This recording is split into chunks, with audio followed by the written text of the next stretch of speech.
Welcome to Pennsylvania in Focus. I'm Anthony Hinnon, Pennsylvania reporter for the Center Square. Joining me today is the Center Square's Pennsylvania editor, Kristen Smith.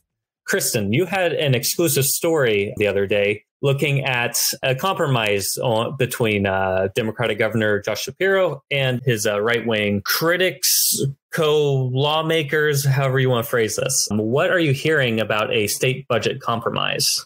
Well, I'm glad you hinted at the debate around how to describe the Commonwealth Foundation, which is the organization that has launched the Shapiro's Promises campaign. The Commonwealth Foundation, they describe themselves as a free market think tank. They focus primarily on economic issues rather than, your social issues. I think it would be fair to say that they 9 times out of 10 align with conservatives in the State House and legislative Republicans in general. So why their perspective matters is because they sort of have an inside pulse on what legislative Republicans are thinking and feeling about the upcoming budget. And so they did their own internal polling with residents to kind of find out several issues that they, really want to see action on. And then they compared that to promises that Shapiro made on the campaign trail that kind of veered from the Democratic Party platform and into the Commonwealth Foundation's perspective means that these are the issues where we could see some really important compromise on to move Pennsylvania forward in a way that really wasn't possible over the last 8 years.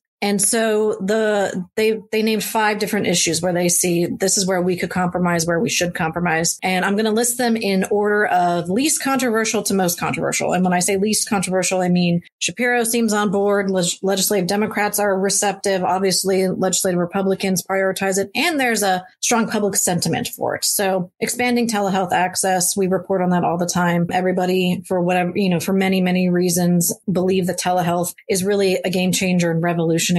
For many reasons, for opioid use disorder, for helping people in rural areas get access to regular routine care. It's something that we really expanded on during the pandemic with a lot of those public health emergencies coming to a close in the last month or so. It's really up to states on how they're going to move forward with this. And Pennsylvania, across the board really wants to make telehealth a permanent fixture in our healthcare landscape. So number 2, we have licensure and permitting reform, which for anybody who needs some sort of occupational license or certification to work in their field in the state, they're probably familiar with this process. And in his 3rd week in office, Governor Shapiro signed an executive order that would refund residents every time the department or the agencies that are in charge of these licenses miss their own deadlines for handing them out to people who pay their fees and do everything they're supposed to do. And then the department just, for a lot of reasons, doesn't get to them in the allotted time, and then their entire livelihood is delayed waiting on this. So that's number 2. 3 is accelerating the corporate net income tax rate cut that we enacted last year.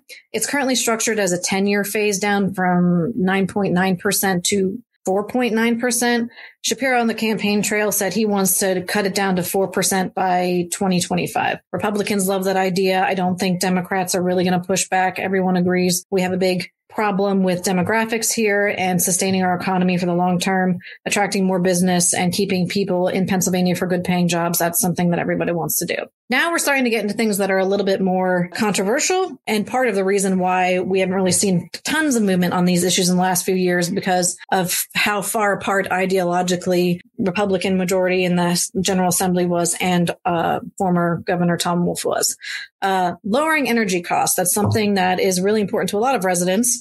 But ideas on how to do that are, they're very divergent between Republican and Democrat and Shapiro for that matter. Republicans want to boost natural gas development and really take advantage of that resource that we have here in Pennsylvania to keep our utility costs low. Democrats are really worried about the environmental impact of that, want to transition us to renewable energy sooner rather than later.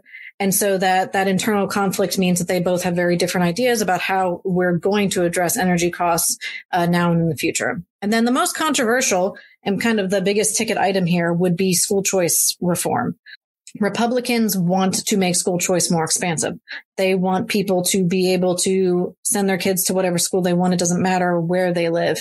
We already have tax credit programs that reward businesses for paying tuition costs to kids who attend private schools, and because they can't, because their home districts are low performing. Republicans would like to take that a step further and make specific, spending restricted scholarship accounts for kids who live in the bottom 15% of low performing school districts.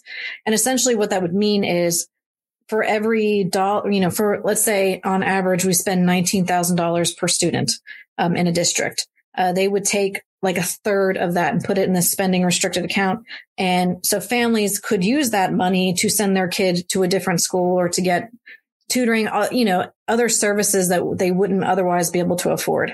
That is a newer, more radical idea that even though Josh Shapiro says he supports school choice, it would require more money that I think Democrats would argue is better spent on, traditional public schools instead, which they argue have been chronically underfunded for years. I think the state needs to boost their share of support and stop relying on local taxpayers to fill in that gap. Listeners can keep up with this story and more at thecentersquare.com. For Kristen Smith, this is Anthony Hinnon. Please subscribe, and thanks for listening.